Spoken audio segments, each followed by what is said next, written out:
We've seen a growing group of faculty members at Southwestern Seminary who want to integrate these ideas of faith and work into their teaching. I had the opportunity to speak to all of our spiritual formation students every spring semester, and in that it's part of a stewardship emphasis.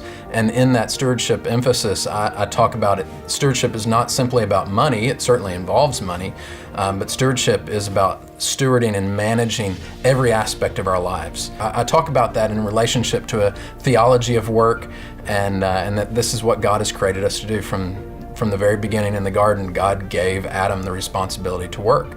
And so we need to keep that in mind, that's who we're created to be. Well, I get to see the impact in my students, in my classes specifically, as they raise questions about what they're going to do in the future and how they are going to be able to relate to people in their churches. Many of our students are working to pay their way through seminary.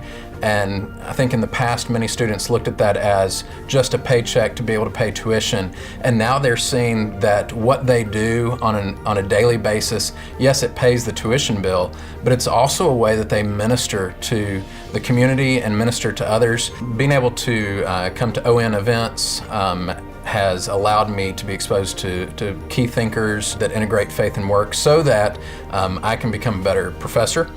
Being able to brainstorm together, even being able to talk to people outside of my specific discipline, which is ethics, to be able to speak to people who are in biblical studies or theology or church history and other fields helps me to integrate some of those ideas. It helps us to understand that every aspect of life is impacted by our faith, and so whole life discipleship becomes a part of who we are and what we're trying to train our students to be, so that then they can go out into their churches and produce disciples in every aspect of life.